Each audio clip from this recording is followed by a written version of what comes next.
Hey gang, welcome to week 3. I thought I'd take an opportunity this afternoon, today, this evening, this morning, whatever time of day you happen to be tuning into this video, to give you a little introduction to week 3 and to kind of recap what you learned in weeks 1 and 2.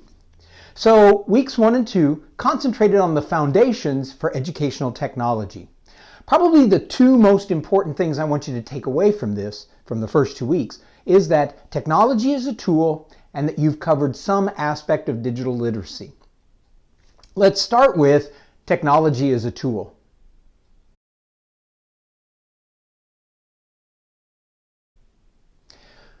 Oftentimes when I work with teachers, I get told that I don't use computers in my classroom because we have a computer teacher down the hallway.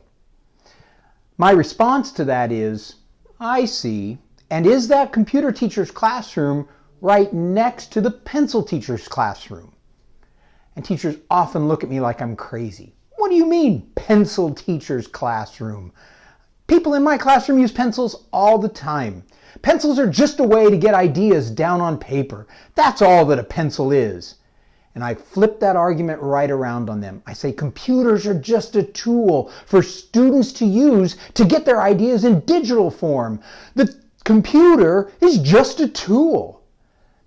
That argument of theirs, the pencil teacher, the computer teacher down the hallway, that argument doesn't hold up very long when you compare the computer as a tool to the notion that a pencil is just a tool. It's a way to get ideas into a different form. Ideas from students' heads into a form that can be managed and manipulated. The pencil does that, and so does the computer.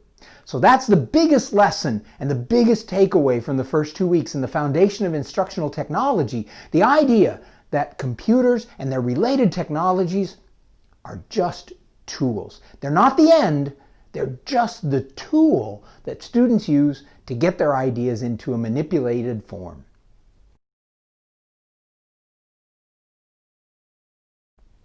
The second notion is this idea of digital literacy, a way that we can help students recognize the power of the tools they have at their disposal. I know that you went through a pretty extensive lesson on digital literacy and that you posted in the discussion board on the idea of digital literacy. Don't forget those ideas as you move into a classroom and start to use digital technology, start to use these tools with your very own students.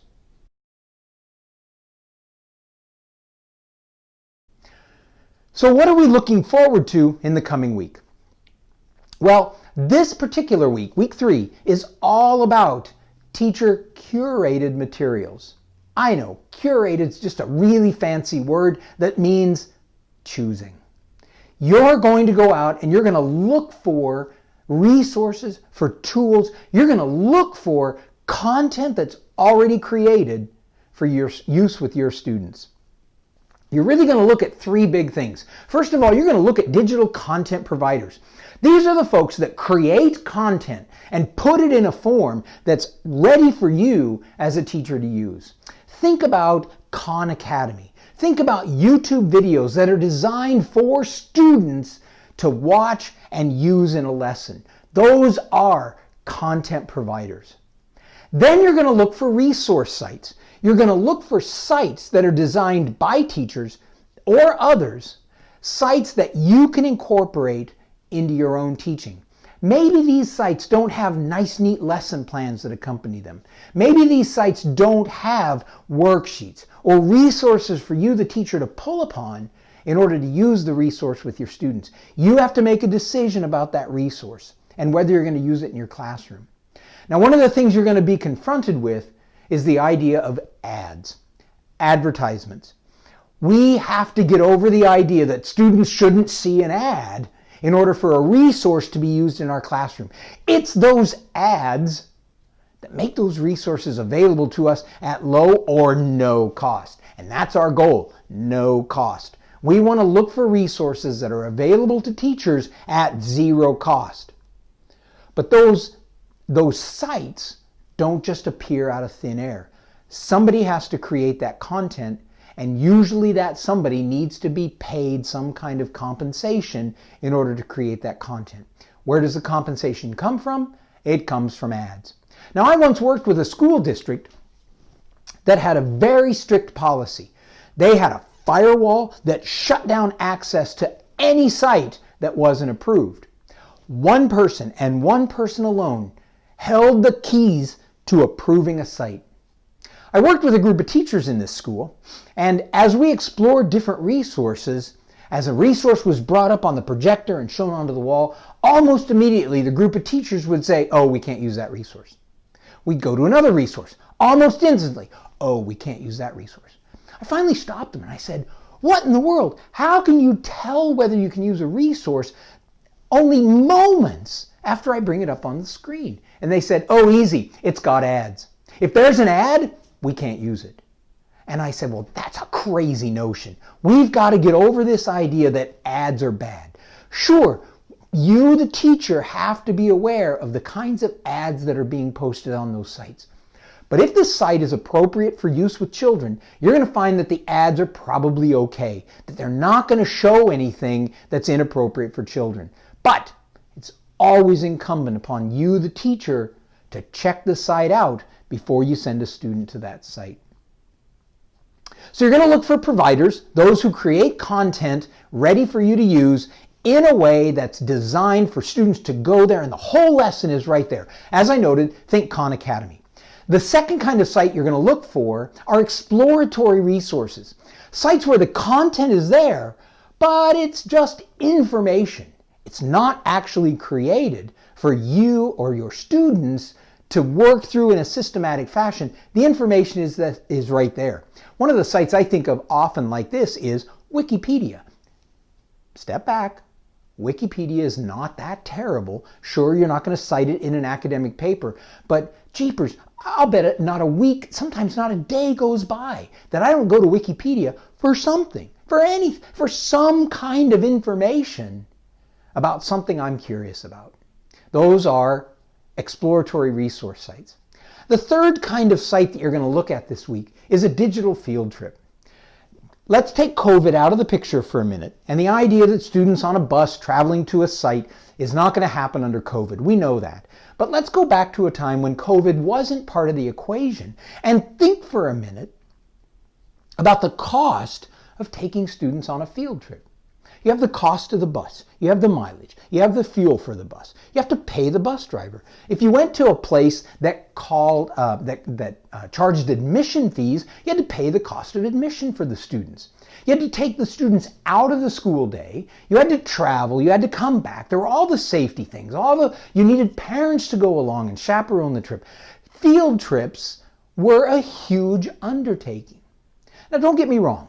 You absolutely cannot replace the exact kind of experience you have when you take a group of students to a marsh, when you take a group of students to a museum in downtown Chicago, when you take a group of students to the Abraham Lincoln Memorial Site and historical area in downtown Springfield, Illinois. You can't replace the actual going. But recognize that there are times when you can go, when you, the teacher, have easier access. And with the power of our smartphones today, we can capture in video and audio and still images the experience of being in a particular place. Think about, just for 1 second, all the logistics of taking a group of students, let's say, even to a simple place as Quebec City in Canada. A historic city, lots of museums, lots of sites, a wall around the old city. What a wonderful experience to take your students to.